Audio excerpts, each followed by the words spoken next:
Well, I think this goes down in history as one of the most interesting introductions to a show. Okay. And it's totally fitting because Troy Sage is one of the most interesting real estate agents that I know in this area. And we have over 5,000 real estate agents in this local community. And I remember when I first came across his signs when he was covering all angles. Yeah. And I was a big fan of yours. And so now that we're friends, I just feel really special. Well, and I feel the same about you. I remember the first time we met, and I just thought, this guy's got a camera attached to him all the time. We met at Richie's Diner, right? And he's walking up, and he's filming, and I'm thinking, oh, really? I'm having a cigarette, I'm hanging out in front of the restaurant, and then we sat down and had lunch, and it's been like this ever since. Well, speaking of that clip, let's check it out. All right, so one of the cool things about being in real estate is that you actually get to network with some of the top agents in the world. And I'm gonna network with someone that is so amazing that he's inspired my next Halloween costume. That's right. Troy Sage, everyone. Troy Sage, look at this. You're a sick Look at that. Ah, look at that funny dude. Oh my God. I want to do that for Halloween. Mark my words. Amazing, dude. That's awesome. So yeah, there we were at Richie's, and there was the clip. How did you, little memory flashback there? Is my face red? Yeah. All right, yeah. That was red as my tie. Yeah, that's bald guy in a red tie and T. Roy with a red face. I wasn't expecting him to do that. I was expecting him to walk up and we were gonna have lunch, and I'm recording the entire time. it's awesome. There's no secrets around. Never, man. No. Well, speaking of video marketing, that's always been my big thing is the video marketing, but you were doing it before I was, and so you literally are like the true OG. It's kind of like I'm Dr. Dre, but you're kind of like Kool Moe Dee. Wow. That's a You have no idea what compliment those references from the are. music industry. I mean, that's a compliment, brother. So thank Right? you. Yeah. You're the true OG video guy, and so you've done hundreds and hundreds of videos. And so let's kind of start there with the whole video marketing and things like that, because here we are in a studio with lots of cameras and things like that. But you've had a successful career and you've built it a lot on the video stuff. So what made you kind of get started with that whole video angle of things? Truly, it was by accident, to be honest. I was shooting pictures and creating virtual tours for out-of-area buyers. And I was in a property and had my camera before the iPhone, and pressed a button, and I started cussing and swearing that it wasn't flashing. And when I got back to the office, I plugged it in, and it was me cussing and swearing. I thought, well, what an idiot. Why don't I just shoot a video instead of spending all this time building a virtual tour? And that's what I started doing. That's really how it came about. It was a total mistake. What was that, 2007, 8? Yeah, probably right around the beginning of 7, maybe the middle of 2007. When the cameras started coming out and being popular and all that Yeah, kind of stuff. it was a little tiny Canon camera. I think I spent $150 on it and thought, why would I spend $150 on a little tiny camera? And then next thing you know, I'm selling homes with it. So yeah. That's awesome. Well, and that's what I would tell people back in the exit days when I was doing the video and stuff like that, is that it was literally nothing fancy. It was a little PowerShot Canon camera for $150, like you're saying. It was pink because of my wife's camera. And I just started doing these selfie video tours through these foreclosed REO homes, and it was just trash. Oh, so but, funny. But the humor would carry it, because Yeah. I'd just be bagging on it That's the entire right. time. But what's funny is those little videos are still floating around, and I still get calls off of them because people, come across them on the internet for whatever reason. And so that little 5 minutes of a video, $150 camera, has turned into tens of thousands of dollars of commission, if Yeah, not for hundreds sure. of thousands For sure. over the years.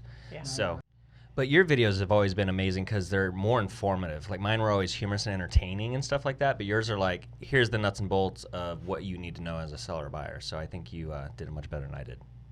Well, I could argue that with you because I like your personality and I like the humor behind yours. And you have a gift that I don't have. I'm not very funny unless we're off camera, right? And I say dumb You're stuff. funny. What are you talking Well, about? I don't feel very funny, and I would be uncomfortable in front of a camera shooting a video with humor in it. I would always be second guessing myself, so I've always been the nuts and bolts guy. Yeah. Let's just get down to what's the brass tacks here, and then if we want to joke around about it, we can. Or you just let your sister do it? Or yeah, I do let my sister because she's a goof, and I love her to death. And the more I get her in front of the camera, just the more successful she becomes. It's a beautiful thing, and that's where our personalities are different. Is she, what's her personality profile type? Is she an DI? There's not a whole lot of D in her. No? I mean, there is, but I think it's more like an I and then an S and then D but she's got 0 C in her. Whereas you're just pure DIC. I have done the disc at least 10 times, and I've even tried to cheat and not be such a high D, and I can't get away from it. It's DI, and everything else is below the line. Yeah. Yeah. I'll give you the answer sheet, and you can circle the emblems, and then that way you don't have to be a D. Okay. I need to teach you how to cheat better. I'm learning to embrace the D, though. Yeah. Yeah. You Yeah, know? because that's a leader. Yeah, well, Yeah. A lot of people don't like leaders, so I've Yeah. been through that phase. But we need them, and the world needs them, and real estate needs them, and you're really good at it. Well, thank you, and I'm going to be a little emotional, but you have inspired me to be me again. I've spent several years in the past 5 or 6 years being really low-key and not wanting to upset anyone. And now I'm like, you know what, I don't care if I tip the apple cart over, because I was much happier. You know, I grew up in Detroit, so we just say it the way it is. Yeah. And I've spent some time not saying how I feel about things, and it's curved, though. Yeah, I say stuff. I know you do. It's okay if you say stuff. Okay. We tell the truth out loud. Well- You're from Detroit. Yeah. How many brothers and sisters do you have? I have one sister. Okay, so she's in Arizona. She's in Arizona. Running your Arizona team. She is. And then where's your mom and dad? My mom's in Arizona, and my dad is back in Detroit still. Do you go to Detroit often? I've been there more times in the past 3 years than the past 15. Really? Yeah, I try to go back once or twice a year now. That's good. Mom and dad need to see you. Yeah, and I see my mom when I go to Phoenix. She's in the Phoenix area, so I Yeah. usually see her about every couple of months. I think you should go meet up with my twin sister in Arizona next time you go. Okay. Have you met her twin sister? No. It's the weirdest thing because you see it's a spitting image, like identical twin, right? But the personality is completely different. So you try to like joke how we would joke Yeah, with Susan, yeah. and she goes, she's not. But so it's such a mind twist to you. Yeah? To me, it was. I'm an ID and she's a CSI. Okay. Yeah. So conservative, serious, perfectionist, Mm-hmm. all the skills that I don't have. They So were bred into things her. that are funny to you, she's like, ha. And she goes, gives you the prude face. Okay, got it. Yeah, I will definitely go meet her. I'll be out there in November. So. I think that she would have fun meeting you, you Yeah. know? And we used to do that where we switched people at houses. Like if she have someone come here, I'll let them stay at my house and then you can stay at her house. Like we really do that. Really? We act like we're one person. Okay. Because together we really are one good person. Okay. It's all the good qualities, yeah. Yeah, all her good ones put it in me. I'd be a great person. It's like a couch surf over there. I could just call and go, No, hey. No, you would have your own room with the best mattress in the world. Really? With probably a private bath. Mm-hmm. I'm going to have Yeah. to talk to my sister. Yeah. Yeah, mhm. 'cause- I'm going to have to talk to mine too. It's the Joyous Sisters. Yeah, I would love to meet her for sure. Yeah. Okay, so what did you want to be when you grow up? Where'd you start? Rock Oh, star. wow, really? Yeah.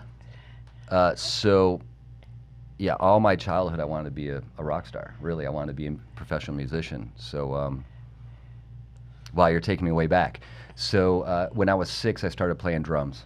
And at 10, I wrote my first song. And my grandfather was a drummer. He was a big band drummer in Detroit. He was a union guy. And he also worked for General Motors. And back in the day, you didn't make any money. I mean, even now, you don't make any money as a musician unless you're a big rock star. And at 10, I went to him. I said, Grandpa, I know what I want to do. And he says, what? I said, I want to be a rock star.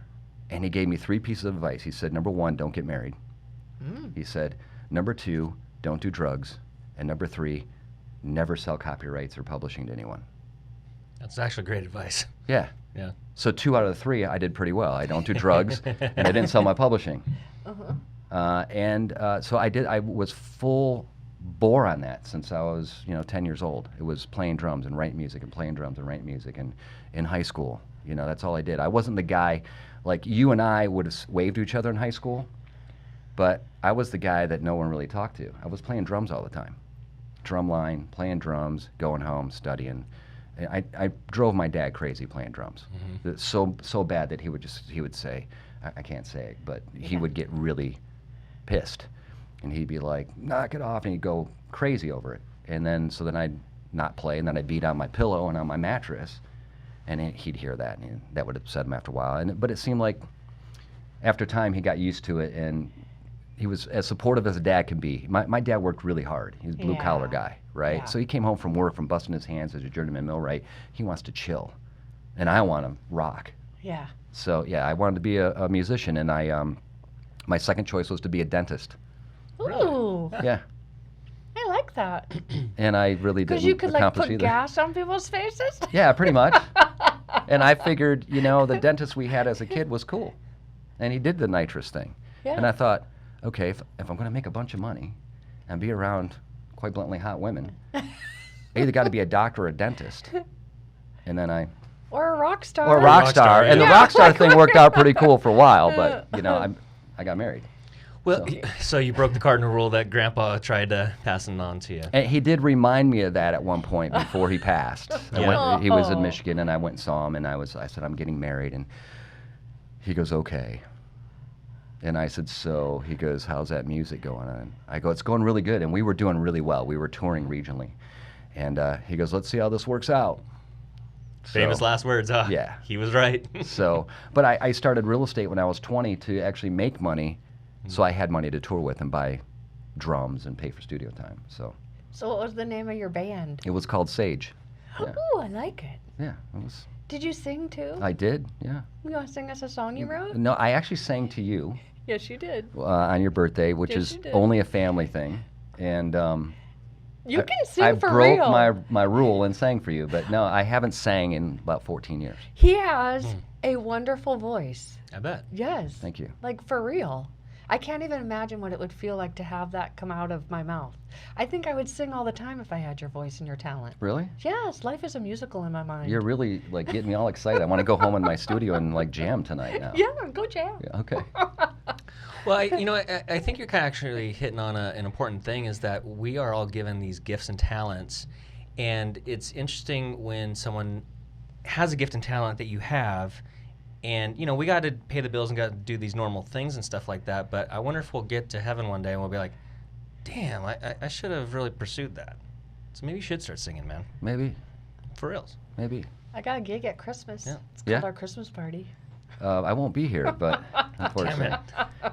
I'm going to go out of town. I've done the last couple of years. I leave town either Christmas Eve or the day after Christmas, and I just go on like a little hiatus, kind of take off for a week. Will you be here on the 20th for the party, though? I will do my best to be here on the 20th. I believe I will be here on the 20th. We have fun. Our Christmas party's fun. Oh, yeah. Yeah. Okay. The only song we really sing is the 12 Days of Christmas Okay. Silent Night. and Silent Night. Okay. You could lead us in Silent Night. Oh, please don't ask me to lead in anything. I have to lead all the time. I want to sit back and chill. I did that last year. It may not have been pretty. I'll sing with you guys if I'm at the party for sure. Yeah. Oh, good. We heard it here. Right here at Signature Studios. That's right. So let's jump into actually how you got into the whole real estate career because, it's 2019 right now. You've had a long career. You've been doing this for almost 30 years? Yeah, 20, forever. 25 years? Yeah, forever. Kind of thing. So you've seen a lot of the cycles here locally and stuff like that. But take us back to how you got into real estate. Sounds like you got into real estate because you wanted to provide for your band touring and stuff like that. But how did you actually make a career of it? And then not only a career, but actually become one of the dominant forces here locally? So it's 32 years ago. Geez, how do I explain this story without dragging us out for hours? Bottom line was I had a different career. And I quit my job, and I went and saw my dad, and he said, quite bluntly, what the hell did you do? And I said, I quit. And he said, what are you going to do? Sell real estate? Being sarcastic. And I said, oh my God, your buddy has really cool houses, smoking hot wife, and remember, I'm 20, right? And drives really cool cars. Heck yeah, I'm going to get in real estate. So I went to real estate school in Detroit, and it took a month, and got out, and wasn't living at home anymore, and froze my butt off, went to Salvation Army, bought a trench coat. I was so damn cold to farm, because we didn't have computers back then, right? Oh my gosh. And average sales price was about $55,000 to $60,000, and I was farming the $100,000 neighborhood, because if you're going to go for it, you go all in, right? Yeah.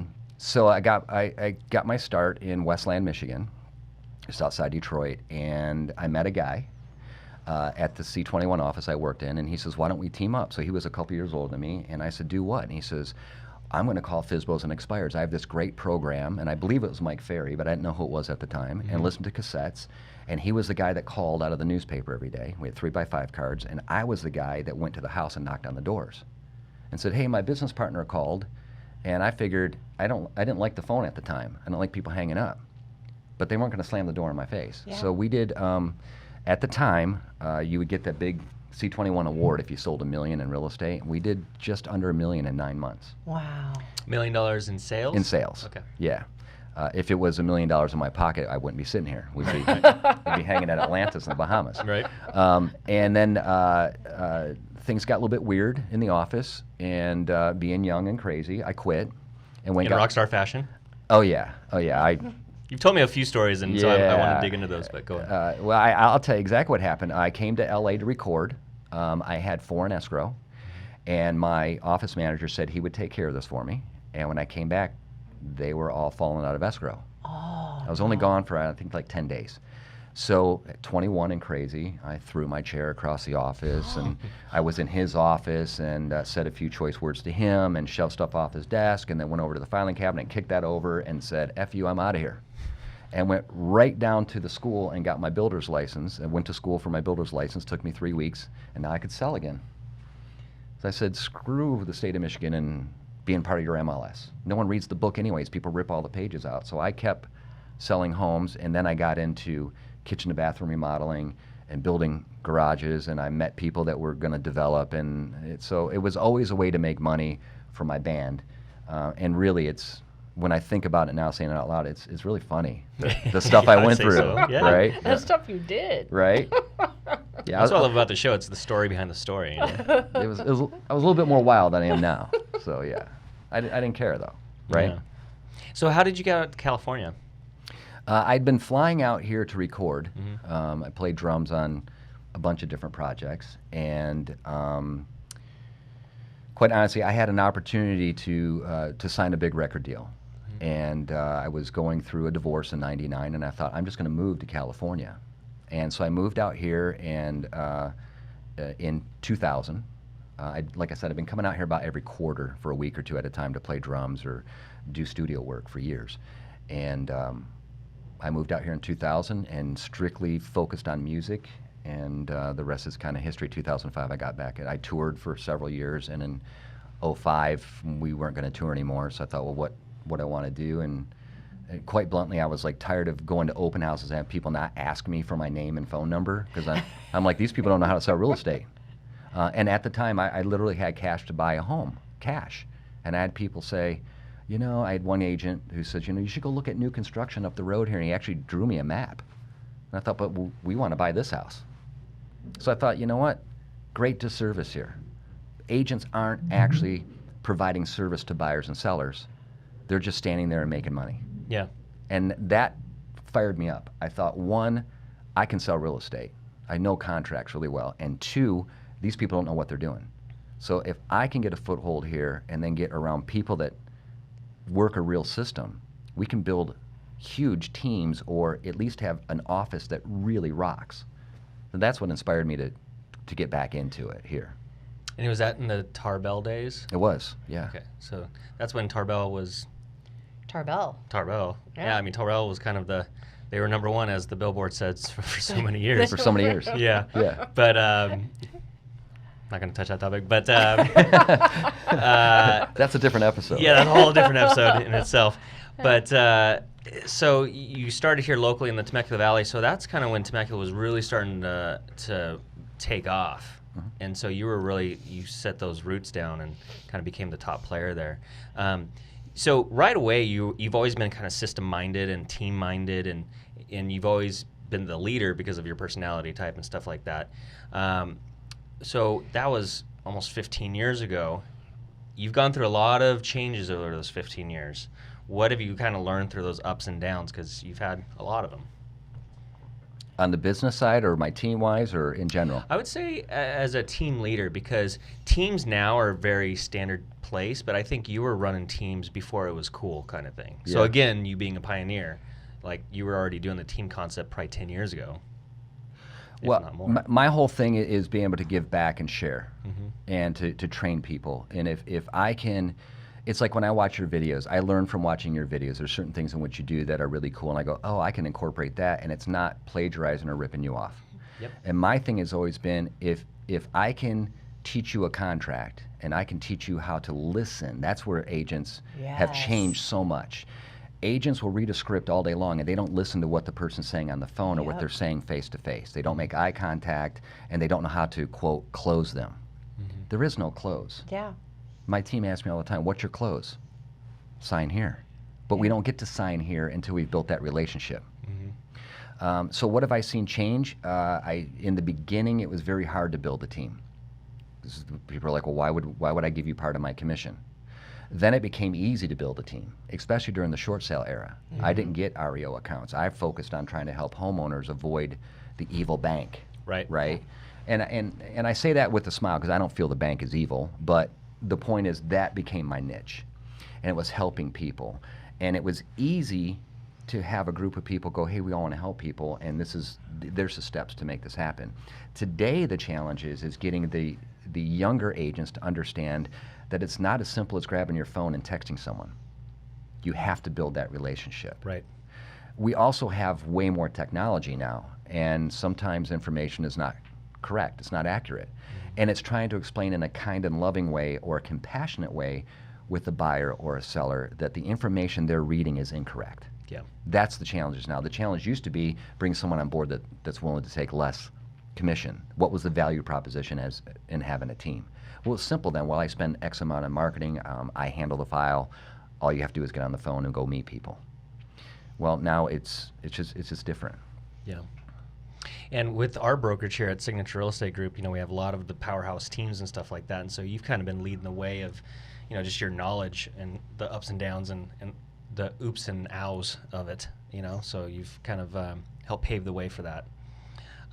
How did you come to Signature Real Estate Group? Really? Don't tell them how much I paid you. Yeah. Wait. You're paying people? I want to get paid. I have a non-disclosure on that. Don't have a gag order on that? Yeah. I had my own office at one point, and I was going to franchise with a different company. Right. And I went to that company to work for a while. And I was at a point in my life where I felt it was time for a change. And I was either going to quit real estate totally, and the joke has been with my team and with my sisters, like, you know what? There's some days I'd rather open a Dairy Queen in the middle of the desert, eat soft serve and weigh 400 pounds and not care, because there's a lot of stress in this business. And I talked to you on the phone, and then I called you and said, how real is Susan? And you said, she's the real deal. Not that I will say that the last place I worked at wasn't the real deal. I was looking for something fresh. I needed a fresh start in my life and in my career. I've always looked for, in all the offices I've worked here in California, was an office with synergy, with culture, with healthy competitiveness. I've always been fired up when someone else in the office gets a listing or someone puts a deal together. Yeah. And when the office loses that and it becomes nasty, I have to go. Yeah. That's how I came here. I spoke with you. There's other agents that were already here before you were here, but of course you've already had a relationship from the past. And they all said the same thing, and I thought, well, 5, 6, 8 agents can't all be lying. She's not paying them all. Right. Right? I can't afford it. Yeah, and I came to the office, and when I had my office, the layout of your office is very similar to what I was shooting for, but I had a much smaller space. And it felt warm. It was inviting. And what I told my team when we were coming, I said, this will be sink or swim for you guys. And they said, why? I said, because we're with the best in the industry. All the big hitters are here. Yeah. I mean, I don't want to say that there's not big hitters not in this office, because there are. But the consistent, focused, business-oriented agents are here. Right. And that either makes, as a team, you either step up and make it happen, or you drown in your own pity. Yeah. So I thought, okay, I'm up for that challenge. And I'm the kind of guy that if I was to ever close my business here, it's either going to be on a high note or I'm nuking my entire business. I'm going out on some kind of note. Rockstar Go status. throw man. a chair. That's right. Throw it a chair. I'm going to throw a chair, or, I haven't thrown a chair in a long time. Maybe I'll do that when I go home. Just throw one over the balcony. Remember how that feels? But yeah, that's how I came. When you and I spoke on the phone, Yep. and I was starstruck. And I don't know why, because I think one of my quotes was, "I'm broken, I'm beat up, and I'm tired." Yeah. And we talked on the phone. Yep. And then we met in person. And it's hard for someone to lie when you're face to face. And that's always my thing. Like even with for sale by owners and expireds, I want to see them face to face. Yeah. Yeah. And we sat face to face. I didn't want to leave. I think I was here for a couple hours. Yeah. Yeah. Right? Yeah. It was a good time. Yeah. Yeah. And I thought, okay. And not to say I didn't have that in the past in other offices. Yeah. This felt right. Yeah. And I thought for the first time in a long time, I'm going to go with my gut.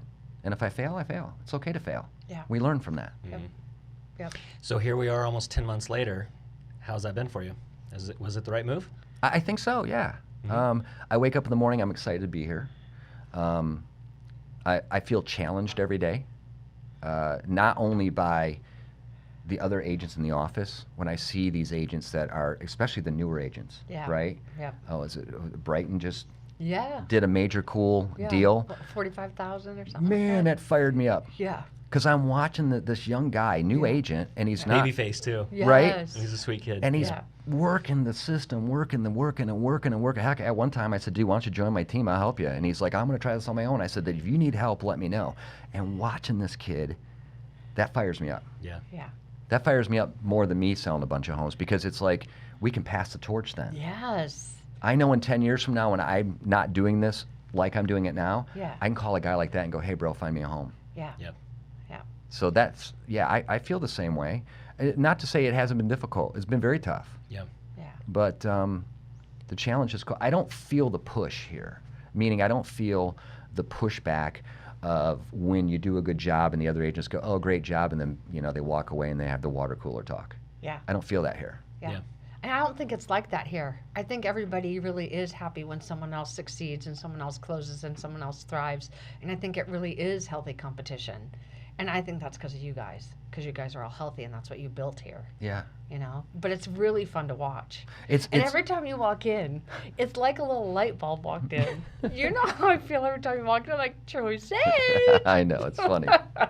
Ponytail. But that's how everybody feels when they see you. Really? Yes, and then when you're part of the team lead meetings, like that's a bunch of powerhouse people sitting at a table with one mind, with one vision, with one goal, and one purpose to collaborate. And you fit in perfectly. Well, And you're you helping me a lot. add You have to no that. idea. Because I go through, I'm in a point in my life right now where, I'm rebuilding. Yeah. So there's lots of personal doubt. Yeah. Am I doing the right thing? Yeah. Am I adding value? I was way up here in sales, Yeah. and I'm down here right now. I mean, literally rebuilding. And there's some mornings I wake up and go, man, why don't you go buy that soft serve and eat a bunch of Dairy Queen? And but I love the office. Yeah. I love walking in and saying hi to people when they're here in the morning, and I love giving hugs and high fiving, and that fires me up. Yeah. It fires everybody up. Well, good. Yeah. Then I'm adding a little bit of sparkle. Thank you for sparkle. I Yeah. love sparkle. Sage sparkle. Right. Don't get my sister on that, because she'll bedazzle everything in this room, brother. Oh, I bet. That's So awesome. 2020 is right around the corner. So, as the number suggests, it's all about vision. So what's the vision for 2020? For me personally, or business, or Both. I mean, we can talk about a lot of stuff, brother. All right, let's Well, go. and also you have to remember, he says he's rebuilding something, but he runs a team in Arizona and here. And he Right. goes there and he comes here. So just the physicalness of what you have to do in order to make that successful, you're doing twice as much as everyone else. Yeah, and You know? I forget that too. So it's funny, and we've mentioned my sister several times, but Yeah. you've been gracious enough to let her be part of our close group on Facebook. Oh, and every yeah. time she sees closings for the month, and she's like, well, but we closed 5 in Phoenix last Yeah. month, and we're not. I said, because we don't have a signature in Phoenix yet. Yeah. Yeah. Right. What's my vision? My goal is to build my team here, get my team members now that are really green, right? Really work with them and get them to have a sustainable business. And at the same time, add another team member in Arizona. We're really busy in Arizona, and which is why I drive back and forth. Yeah. Or there's times, spur of the moment, I have to fly out there for a closing. And the next phase that I've talked about is I'm highly considering getting my license in Texas. Interesting. So I would do the tri-state kind of thing. And that has to do with the, I don't know if you want to call it the migration, people leaving California to Texas, Arizona. I also have great friends and agents I work with here that now live in Texas, and we're trying to find a way to work together. I'm not saying that's for sure going to happen, but that by the end of Q1, I'll have a decision made on if I'm going to add that. I don't know. Tri-state. I love that. Yeah. Yeah. The trifecta. I would do the whole country if I could, you know. Troy does America. Yeah, there you go. Not That sounds going like a there. movie. The one I saw once. Well, Troy, you've been absolutely successful. You've had your highlights, your high points, your low points, and stuff like that. But there's something about you that you're a fighter. You know, I think maybe that's that Detroit part of you. You know, you come from was it 7 Mile, 8 Mile? Yeah, right. Like A little bit north of there, but yeah. A little bit north of there. Yeah. You know, you're a fighter. You're used to those cold winters and those cold times and stuff like that. But one thing I can always rely on you as a friend is that you're a fighter. You enjoy the scuffle. I've heard you on the phone, man, and I've been in transactions with you too, where we've gone tit for tat on contracts. And what I love about them is that we can fight in the arena of the contract, and then be like, okay, are we done with the contract? Yeah. All right, so are we gonna hang out, or you want to do lunch, or what? Yeah. Like you can separate that, and a lot of people can't do that in this business. It's a job. It is a job. It's our career. Yeah. And I love contracts. I love contracts. And you're good at it. And I love negotiating. But you represent your buyers and sellers really well because of that. Well, thank you. I mean, I hope that they know the integrity of the man behind those pieces of paper and that you are truly protecting them. That is really a service that I'm proud of when people come into the office and they do that. I can't thank you enough because I feel safe. I feel protected. I feel like you're being my hands and feet and heart to the buyers and sellers. I can't thank you enough for that. Well, thank you. It makes my job easy. Well, good. You know, I love that part. It's not a job at that point. When we like to do what we do, it's exciting. Yeah. And you're correct, John. You're totally correct, bro. Yeah. I have deals I've done with other agents, and we are toe to toe. We're F-bombing each other on the phone. There's no effing way this is going to happen. And they send it over. I just had one today, as a matter of fact. She didn't get my sense of humor. She came in $35,000 below list price. She goes, let's open escrow. I said, okay, bring it up 35 grand. We'll rock this out. That's a good one. Right? And now we're negotiating again. And she says, wow, you're very cold, she said. And I said, no, I'm representing, I have a fiduciary duty to my seller. So you actually came up $5 grand. Why should I even present this? I will present it, but you give me a substantiating story. Substantiate why we should drop this $30,000. Yeah. She goes, so we can open escrow. Oh, okay. Okay. Good for your side. So yeah, and not that we don't make mistakes. You know, I make mistakes on my contracts also. But that's my favorite part.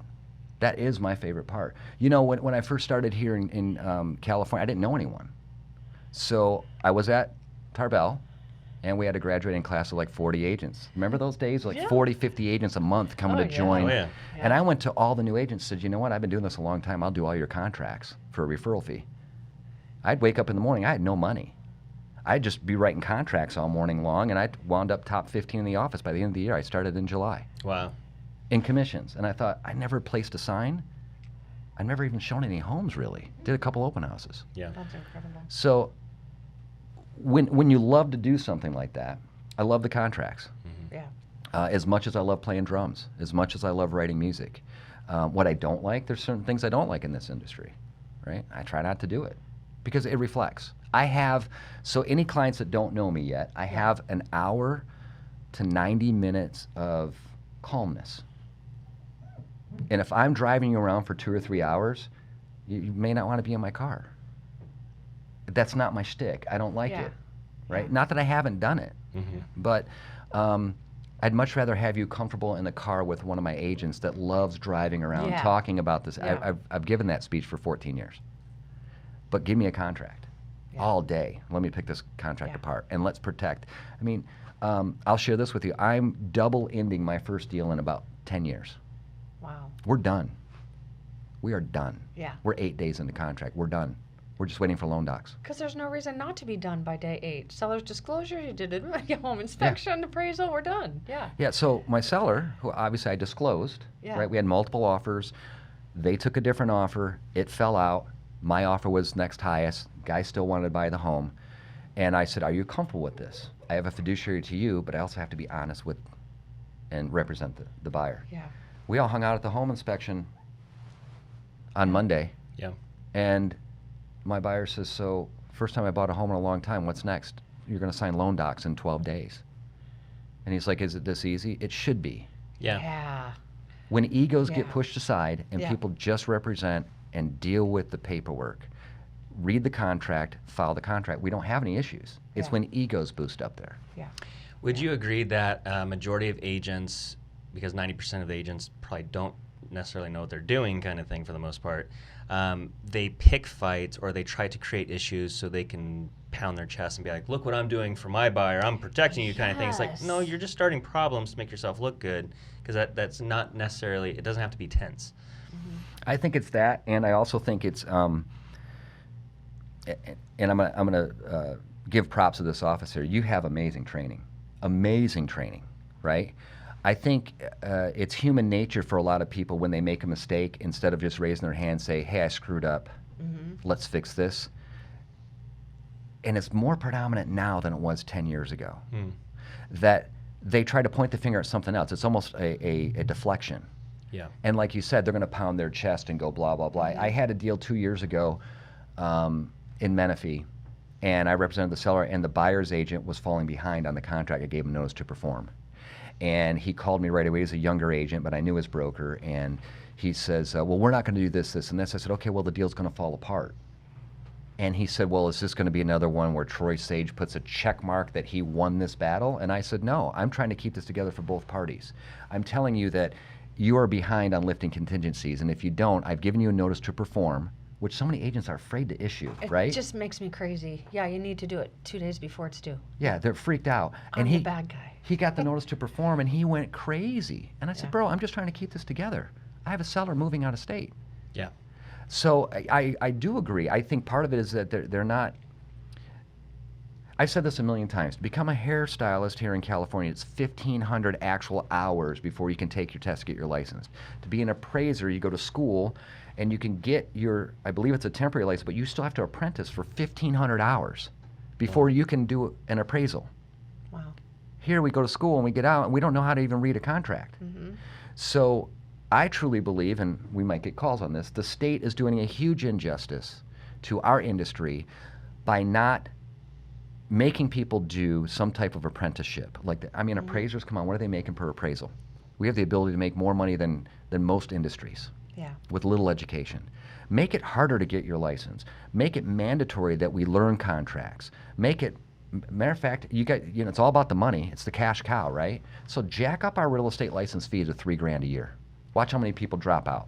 We got a bunch of part-timers, and I'm not picking on the part-timers or the old-timers that do 1 or 2 a year. You guys haven't read the updated contracts we update twice a year. Yep. And then I'm having an argument with you because you're giving me a contract that was updated in 2016. Yep. So I think that's a lot of it. Some of it's ego, and some of it is that people won't just be human and raise their hand. It's okay to say we made a mistake. Yep.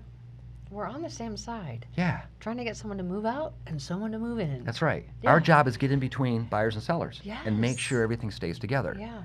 And you said something, I've heard you say it before, it's like, don't dislike the people, dislike the process, or something to that effect. How do you say it? I don't know. I make stuff up all the time. Oh, but it worked. But usually I say the pieces of paper win, so make sure that you've done the pieces of paper and use them correctly in Yeah. the contract. Because those pieces of paper win. And they protect both sides. Yeah. And us. And equally, clients don't understand the paperwork. Yeah. It's our job to explain it in detail. Yeah. Yeah. You know, I'm working with my team right now on contracts, and I said, okay, so what we're doing tomorrow, as a matter of fact, is everyone on the team is bringing me a listing packet, and I'm going to be the seller, and you're going to show me what's in all the paperwork. No one does that. Come on, right? I wonder if they listened in the class, because they'll get it right if they did. Hopefully they did. But there's a way to paraphrase everything Yeah. Yes, there is. without deceiving anyone. Yeah. I'm a huge advocate for education. I truly think, and I don't want to come across as being negative about California, but they will take our money to get licensed, and then, oh my gosh, if something goes wrong, it's going to take them 9 months to even figure out what the heck's going on. They're going to come after agents for no apparent reason. And then they go, oh, by the way, as long as you're in court spending money, and it's crap is what it is. Train these agents. This is a career. This is a business. This isn't, going out and fixing, tires on the side of the road. Yeah. Yeah. It's the biggest financial decision people make, buying and selling real estate. So I have 3 questions. Sure. What's your favorite color? It's purple. I like purple. Sage and Associates is all purple, just in It case is you don't purple. know. That's Yeah, it's right. very pretty. What's your favorite food? Well, I don't know if chocolate is considered a food. Yeah, I but think it's absolutely yeah, necessity. chocolate. Yeah, Chocolate, okay. Yeah. And who's your favorite football team? And should we talk about it? Well, we can. Growing up in Detroit, I've always been a Lions fan, but since they've sucked my entire life, my second choice as a kid has always been the Steelers. So I'm a huge Pittsburgh Steelers fan. Yeah. How the Lions been doing this season? They're doing about what they normally do. They get you all fired up, and then a minute left in the game, they kind of hack. But my sport's really hockey. Oh. So I've watched my first. I went to a Steelers game last year after Christmas. What a treat! It was freaking awesome. Yeah. And I actually started watching football this year. So on Sundays, I try to decompress and I hang out at home and I have my computer and I work a little bit, but I watch some football. But my thing's hockey. Like if I have a dear friend here in town that gets me tickets usually once a year or every other year when the Red Wings come to play the Ducks. And I don't care where the seats are, I'm going. And I'm the guy in the jersey and the hat. And the only thing I don't have is the foam finger. Have you been behind, like, the plexiglass when the blood hits it? I haven't been when the blood hits it, but I have sat second row behind the glass. And oh my God. Yeah. Does it change the dynamic of it? Oh, yeah. my Knows gosh. You're in it. And Yeah. and my nephew. They really fight. Oh yeah, this isn't. It's blood, man. Yeah, It's this isn't serious. wressling. No, it's serious Like stuff. Yeah, I love that Yeah. sport. Yeah. It's like I a can fight see was why. a fight was happening and a hockey game broke out. Yeah. Yeah, somebody shot a puck. My nephew, very proud of him.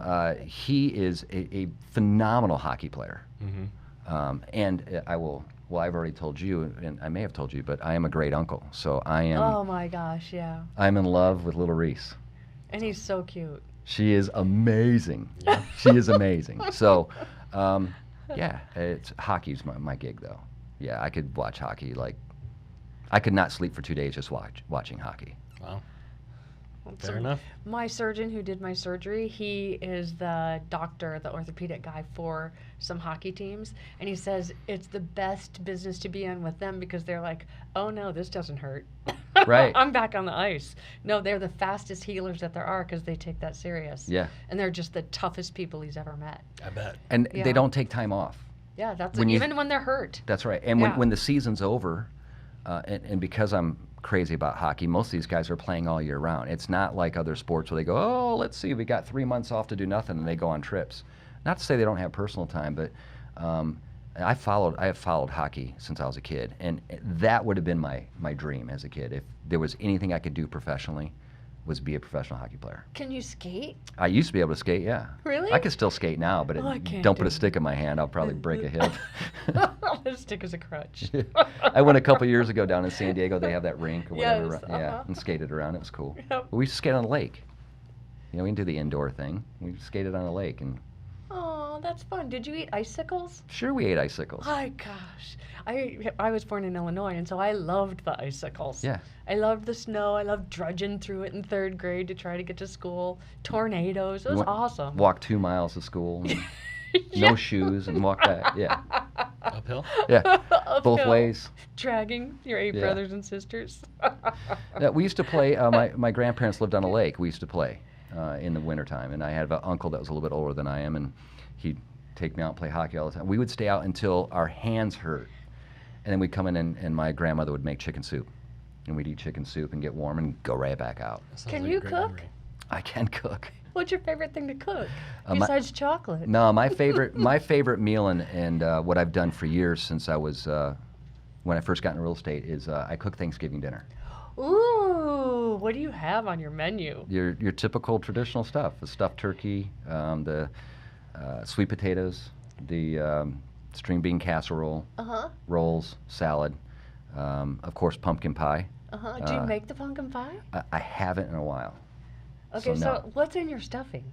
Well, I can't tell you that. Oh, you have to kill me because you're from because Detroit? it's a secret. Do you put sausage in it? I do not. Oh. No, it's very traditional. Okay. But I have a couple secrets that I use to keep the bird moist. Oh. Because isn't that a drag? It's Thanksgiving and you cut in, Yeah, and it's that dry. white meat just falls off like powder. Yeah. Yeah. We share all of our real estate secrets, but we're not talking about that turkey. We are not talking about that turkey. I'm not giving Everybody has the boundaries. sage secrets away. Yeah. I'm not going to ask either. I'll respect that. Okay. As long as you keep sharing all your real estate secrets and making people rich. Well, I'll do whatever I can to help anyone. And so. changing the industry for the better. Okay, let's I'm do really glad you're here. it. I am too. Really, really, really, really glad. You're my favorite people to walk in. And Kim Steele, too. Yeah. You guys walk in, they're the contract king and queen in the It's office. funny that they have similar like fighter personalities. Yeah. Kim and Troy. Yeah. I mean, they're just tough. Like Well, I wouldn't and want to they- be on the other side of it. Well, and they know that if they know the terms of the contract, that they win the fight. Oh yeah. That's right. And that's like they are ready for battle. Oh no, I know what 4DF double I Yeah. means. Yeah. I know what paragraph Yes. 14B1 is. Yes, I know. I know. When I The was lamest done. excuse to cancel, Right. So, right. and I want to, can I say something about Yes. Kim? Yeah. So, when I first came to your office and I walked past Kim Steele's offices, because she's a monster, Yes. love her for that, I thought, oh man, I'm really nervous. Like, I really felt like I was going in the Red Wings locker room. I was going to meet Stevie Yzerman face to face. Aw. And I walked over to the door my second day here, and Chris and Kim were there, and I said hi. And they are the coolest freaking people. They really are. I was intimidated because I just know how well they've done Yeah. and how business oriented they are and how she knows contracts. And that fired me up.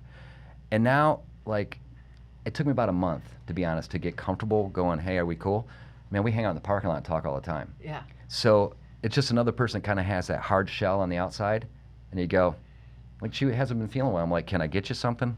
Yeah. Like, what a great person. So my perception was it was going to be hell in that hallway. That her and I were not going to, we were going to be like, you know, don't want to see you. And she's amazing. Yeah. Her and her husband are both amazing and great people. Yeah, they are. So you can't judge a book by its cover, right? You just can't. So true. Yeah. And I think that kind of sums up this whole studio. The purpose of the studio is to see these big names, Yeah. because you hear the Troy Sage, you hear Kim Steele, you hear Bob Cadez, James Shelby, Christian Stone, all the people that we've had on this show and Yeah. more. Yeah.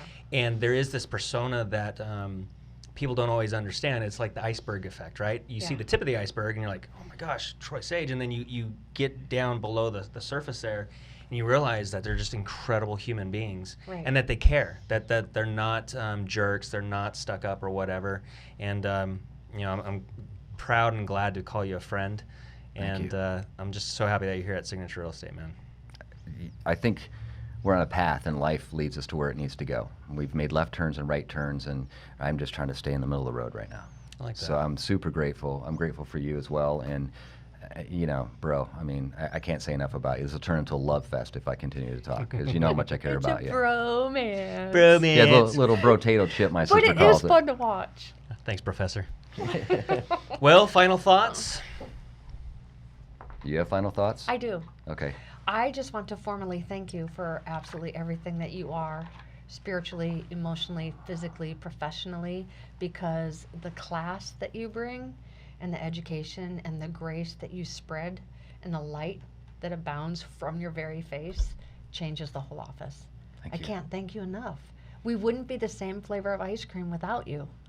And I Well. love ice cream, chocolate ice cream. It means a lot. Thank you. You are my chocolate ice cream with a ponytail. Okay. Thank you. Thank you for trusting me Sure. and coming on board and opening up and being vulnerable. It means a lot.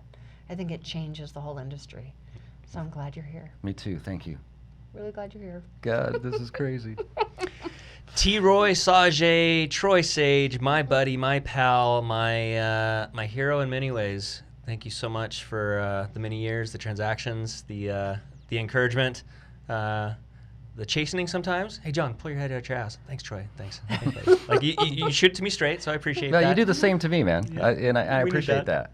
So, ladies and gentlemen, we have a dynamic office with dynamic people. If you're looking to find a new place to call home in the real estate world, make sure you check out Signature Real Estate Group, because we have people like Troy Sage and Susan Ebert and the bald guy in the red tie and so many other rock stars. So that's it for this episode of Signature Studios Spotlight Series. See you in escrow. Bye. Bye. Bye.